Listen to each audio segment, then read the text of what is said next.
बनना चाहते हैं। हालात तो ये कि 7 सीटों पे जो चुनाव लड़ रहे हैं वो भी उम्मीदवार हैं। उनकी जो संख्या है नामों की बहुत लंबी फहरिस्त होगी, वो बता भी नहीं पाएंगे किस वजह से आए। हम आपको नहीं लगे, सबको लगे हमें, फिर तो पूरा रही है। आजकल अभी तो मैं सिरसा लोकसभा में काम कर रहा था, आज मुझे हिसार में समझ रहे हैं और सिरसा में तैयारियाँ बहुत अच्छी हैं और हिसार की आवाज़ भी काफ़ी अच्छी आ रही है। हमारे साथी समर्थक बताते हैं, सब ठीक है, लगातार सब संपर्क में। रंजीत चौटाला को जयप्रकाश टक्कर देते हुए नजर आ रहे हैं, तो ग्रामीण क्षेत्र के अंदर रंजीत चौटाला का काफी बार विरोध देखने को भी मिला, इसके ऊपर आपकी क्या प्रतिक्रिया है? रंजीत चौटाला जी को जयप्रकाश टक्कर देते हुए दिखाई दे रहे हैं, ये मैंने तो नहीं कहा, ये किसने कहा? जयप्रकाश तो जब मैं पिछली बार आदमपुर चुनाव में आया था तब भी बहुत बड़ी बड़ी बातें करते थे और टक्कर देते हुए दिखाई देते थे। हुआ क्या फिर अंत में? हमने कहा था ना उनको कि आप 100% हारेंगे। जो लोग सोसाइटी में सिविलाइज तरीके से नहीं रहते हैं उनको जल्दी से वोट नहीं मिलते। उनका जो पुराना हिस्ट्री जो उनकी है वो काफ़ी टेंटेड हिस्ट्री है। और मुझे याद है मैं कॉलेज में पढ़ता था यहीं, और हिसार के पटेल नगर में जो उन्होंने किया था चुनावी हिंसा के दौरान, वो उसके बाद उसका पहले भी कोई ऐसा साक्ष्य नहीं है, उसका बाद में भी काफ़ी गंदे तरीके से उन्होंने एक घटना को अंजाम दिया था। मैं इस बारे में ज़्यादा चर्चा नहीं करना चाहूँगा, आप लोग समझदार हैं, पुराना हिस्ट्री को चेक कीजिए। काफ़ी आप दूर दूर तक किस तरह कोई मुकाबला नहीं समझते हैं रंजीत सिंह चौटाला? डेफिनेटली मैं आपको विश्वास से कहता हूँ, अगर मुकाबला होता तो भी मैं जिम्मेदारी से कहता कि मुकाबला है। मुकाबला बिल्कुल भी नहीं है। चुनाव जो उनकी टिकट बाद में आई थी, हमारी टिकट पहले आ गई थी। जब नई नई टिकट आती है तो जो समर्थक जो होते हैं वो उत्साही तरीके से स्वागत करते हैं उम्मीदवार का। एक ही परिवार के 3 प्रत्याशी मैदान के अंदर है हिसार लोकसभा के अंदर, तो नैना सुनैना चौटाला को क्या समझते हैं, आपकी क्या टक्कर दे पाएंगी रंजीत चौटाला को? नहीं, वो टक्कर नहीं दे पाएंगे और इससे ज़्यादा मैं उनके बारे में कहूँगा भी नहीं। अभय चौटाला ने एक बयान जो है कल ही दिया है कि रंजीत चौटाला अगर हार करके आते हैं तो देवीलाल की आत्मा को असली शांति मिलेगी, इसके ऊपर आपकी क्या प्रतिक्रिया है? उनकी कोई बात हुई है देवीलाल जी से? मतलब उन्होंने कैसे सेंस किया ये? उनका क्या, उनसे इसके पीछे क्या लॉजिक क्या था? उनकी कोई बातचीत हुई थी क्या कोई? अभी हुड्डा साहब आए हुए थे, उन्होंने एक बयान दिया, उन्होंने कहा कि जब से बीजेपी आई है तब से बेरोजगारी जो है लगातार बढ़ रही है। हाँ, जब से बीजेपी आई है तो उनकी बेरोजगारी बढ़ रही है लगातार, और अब भी वो बेरोजगार ही रहेंगे डेफिनेटली। रोहतक में उनको हार का सामना करना पड़ेगा। पूरे हरियाणा के अंदर आप भ्रमण कर रहे होंगे, तो आपको क्या लगता है कि 10 लोकसभा सीटों के अंदर से बीजेपी डेफिनेटली कितनी निकाल पाएंगी? 10 की 10।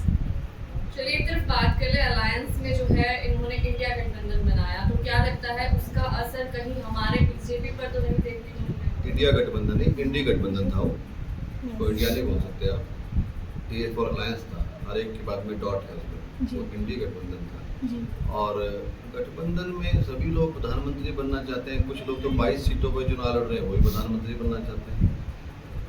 जो पार्टी गठबंधन की 22 सीटों पे चुनाव लड़ रही है, क्या वो प्रधानमंत्री बन सकते हैं? नहीं बन सकते हैं। कुछ 30 पे लड़ रहे हैं, वो भी बनना चाहते हैं। हालात तो ये कि 7 सीटों पे जो चुनाव लड़ रहे हैं वो भी उम्मीदवार हैं, उसका कोई फर्क नहीं पड़ेगा। 400 पार का नारा है, जनता साकार करने जा रही है। जैसे ही केजरीवाल साहब बाहर आते हैं, लगातार चुनाव प्रचार में शुरू हो जाते हैं, और वहीं पर बात कर ली जाए तो आम जनता कहती है दिल्ली का शेर वापस आ गया। तो क्या लगता है वो शेर सच में दहाड़ने वाला है, और वो दहाड़ कितने गहरे वाले? आप बताइए कितने दहाड़े? मैं उन्हीं के बारे में बात कर रहा था जो 22 सीटों पे चुनाव लड़ रहे हैं, जिन्होंने पूरे गुजरात में जमानत जब्त कराई है, जिन्होंने पूरे राजस्थान में जमानत जब्त कराई है, जिन्होंने पूरे उत्तराखंड में जमानत जब्त कराई है, उनकी उत्तर प्रदेश में हालत बड़ी खराब रही है, सबसे बड़ा प्रदेश है। मैं उन्हीं की बात कर रहा था, मुझे पता था आप उनके बारे में पूछेंगे। जो 22 सीटों पर चुनाव लड़ रहे हैं और 3 सीटों पे मुकाबले में नहीं है, वो क्या दहाड़ेंगे, किस तरह से दहाड़ेंगे? उनका जंगल काफ़ी छोटा होता जा रहा है। चलिए एक बात सच बताइएगा, जिस तरीके से अभी बयान एक और केजरीवाल जी का आया कि मोदी जी का रिटायरमेंट होने वाला है, उसको लेकर क्या कहेंगे? कहते हैं उनकी उम्र जो है ज़्यादा हो गई, उनसे ज़्यादा काम करते हैं, 19 घंटे काम करते हैं, पिछले 9.5 साल में एक भी छुट्टी नहीं ली है। केजरीवाल तो 5 बार तो अलग अलग नेचुरोपैथी सेंटर्स में छुट्टी मना के आए हैं, 14 दिन की एक बार, 7 दिन की एक बार, 14 दिन की एक बार, 5 बार तो वहीं गए हैं। और जब चाहे तब ऑफ ले लेते हैं, जब उनका बाहर मन लेता है जेल में चले जाते हैं छुट्टी मनाने के लिए। मोदी जी ने साढ़े 9 साल में छुट्टी कोई ली नहीं अब तक, तो लगातार काम करते हैं। आज तक पहले प्रधानमंत्री हैं जिनकी एक दिन की भी छुट्टी नहीं है। पिछले विधानसभा चुनाव के अंदर बीजेपी नारा दे रही थी 70 पार का, 40 के ऊपर सिमट करके रह गई। जयप्रकाश का कहना है कि इस बार 400 पार का नारा दिया जा रहा है, लेकिन 250 के ऊपर तो अभी भी सिमट गई है। जयप्रकाश कहाँ के वो भविष्य वक्ता हो गए? अपना तो देख ले चुनाव, 4 तारीख को शाम को पूछिएगा उनसे। जब पिछली बार मैं चुनाव वो हारे थे, मैं हरा के गया था, तो पहली कॉन्फ्रेंस में प्रदेश अध्यक्ष उदयभान जी और जयप्रकाश जी सिर्फ मेरा नाम ले रहे थे। इस बार कहना कि ना ले मेरा नाम, अब कार्यकर्ता सब लोग जुटे हुए हैं। पहले उपचुनाव था, कभी कभी अब तो एक एक बच्चा बीजेपी का जो है, श्री राम के भक्त जो है, अब गली गली कुचे कुचे अपने वोट मांग रहे हैं। और इस बार तो नाम उनकी जो संख्या है नामों की बहुत लंबी फहरिस्त होगी और बता भी नहीं पाएंगे किस वजह से आया। सर, पब्लिक में एक धारणा होती है, जहाँ भी मीनू बेनीवाल जी जाते हैं, चाहे राजस्थान का चुनाव हो, चाहे भादरा का चुनाव हो, चाहे आजमपुर का उपचुनाव हो, चाहे ऐलनाबाद का, जिस भी चुनाव में जाते हैं उससे अगले दिन उस चुनाव की हवा ही पलट जाती है। इसलिए क्या राज है सर, बताओ तो। मेहनत करते हैं हम। पहले जहाँ जाते हैं उससे पहले उस एरिया की, उस क्षेत्र की रिसर्च करते हैं, ऐसे ही नहीं चले जाते।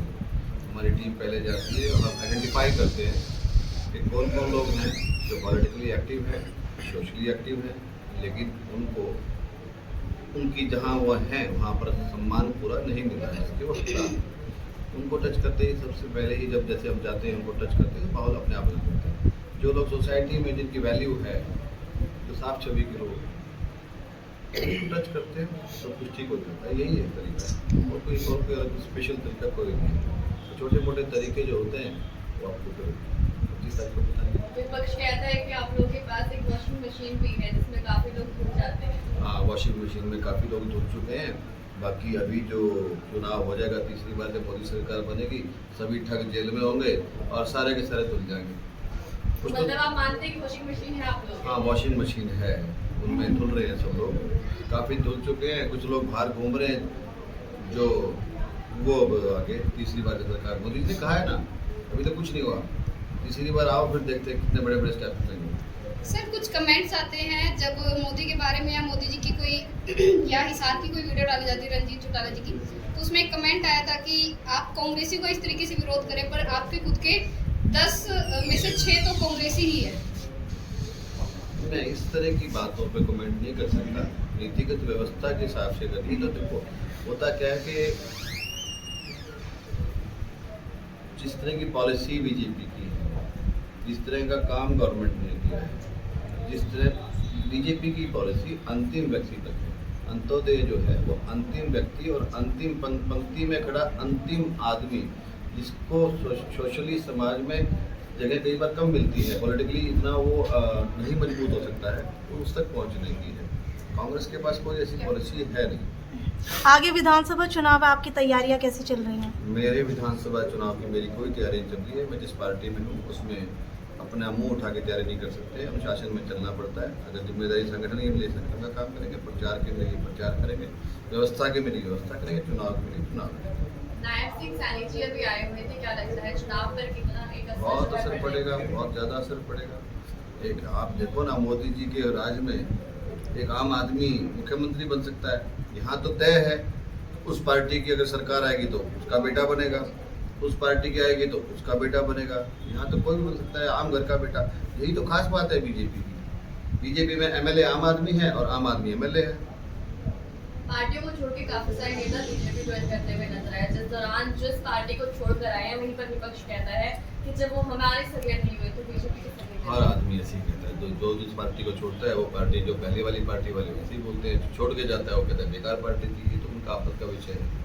इसमें तो ये तो एक तरह का ट्रेंड चला हुआ है। जिस पार्टी में जाएगा उसको अच्छा बताएगा, किसी पार्टी में जाएगा नहीं। तो वो कहते हैं कि वो जब उनके ही सगे नहीं रहे तो आपके कैसे सभी ऐसा कहते हैं। अगर किसी एक पार्टी से दूसरी पार्टी में जाएगा तो पहले वो जिस पार्टी से छोड़ के आएगा वो कहेगा मेरे सगे नहीं रहे। उधर से जाएगा और वही वापिस चला जाएगा तो फिर घर वापसी बोल देते हैं उसको। उन सबका बीजेपी में आना भी एक अलग असर डालेगा। सिर्फ बीजेपी में थोड़ी आ रहे हैं, बीजेपी से कुछ लोग जो पसंद नहीं कर रहे हैं वो जा भी रहे हैं, कोई कांग्रेस में जाता है, कोई बीजेपी में जाता है, कोई आईएनएलडी में, कोई जेजेपी में, सब ऐसी अलग अलग। सिरसा चुनाव प्रचार आप कर रहे हैं, अशोक तंवर के ऊपर एक हमला हुआ, विपक्ष के टारगेट कर रहे हैं वो। कोई हमला नहीं हुआ, 2 साल पुरानी वीडियो थी, कोई हमला नहीं हुआ। वो वीडियो पुरानी थी और उसमें संज्ञान भी लिया गया है। गवर्नमेंट ने, चुनाव आयोग ने उस पर FIR भी की है और वो मामला उनके विचाराधीन है। तो पुराना 2 साल पुराना किसी और नेता के साथ किया हुआ घटना। 25 तारीख बिल्कुल सामने है और अभी कोई मैसेज जो आप आम जनता तक पहुंचाना चाहते हैं या फिर आपकी विपक्ष अगर इस वक्त आप ही को लाइव देख रहे हैं? अगर आपको बिना खर्ची पर्ची ईमानदारी से पढ़ने वाले व्यक्ति को, जिसकी कोई सिफारिश नहीं है, उसको अगर नौकरी चाहिए, ये सिस्टम को अगर फॉलो करना है, व्यवस्था को लचर नहीं करना है, वही तरीका के बड़े बड़े लोग आके बंद कमरे में अपने बाप को, अपने बेटे को, पोते को, भांजे को नौकरी लगवाते थे और 20-20 आदमियों को बेवकूफ़ बना के ले जाते थे। कहीं एडवांस रिश्वत ले लिया करते थे, कुछ लोगों को रिश्वत के केस भी चले हैं। उसको अगर आप व्यवस्था को उतारना चाहते हैं, आपको बीजेपी की सरकार की तरफ चलना चाहिए। अगर आप देखो मोदी जी ने क्या किया, संविधान में बाकी सब अधिकार तो थे, मोदी जी ने आपको स्वास्थ्य का अधिकार भी दे दिया। आयुष्मान कार्ड के बाद में आप कहीं भी जाके अपना इलाज करा सकते हैं। गरीब आदमी अब इलाज के लिए नहीं मरेगा, पैसे की कमी की वजह से कुछ नहीं होगा। और 6 जून के बाद जब तीसरी बार सरकार बनेगी तो 70 साल से ऊपर के सब लोग जो हैं वो आयुष्मान कार्ड के अंदर कवर हो जाएंगे। आप देखिए राशन कहाँ, इतने बुरे समय में, कोविड के समय में घर घर राशन पहुँचाना कोई आसान बात नहीं थी। 81 करोड़ लोगों को संभाला है उन्होंने, पिता की तरह व्यवहार किया उन्होंने देश के लोगों के साथ। अगर आपको वही व्यवहार, वही प्यार, वही सम्मान चाहिए और अंतिम व्यक्ति की पूछ हो, उसको समझें लोग, उनको जाने, तो मोदी जी के साथ चलना चाहिए। और अगर वही पर्ची वाली सरकार चाहिए, जैसे एक नेताजी जो चुनाव लड़ रहे हैं कहते हैं हाँ पर्ची तो चलती थी हमारी, तो वो उनकी मर्जी है। एक संविधान को बदलने की बातें भी कही जा रही हैं अगर दोबारा से सरकार आती है तो। संविधान को कोई नहीं बदल सकता, देश के संविधान को कोई नहीं बदल सकता, जहाँ की भी नहीं बदलता, पंचायत बदलता है, ये सिर्फ बेकार की बात है।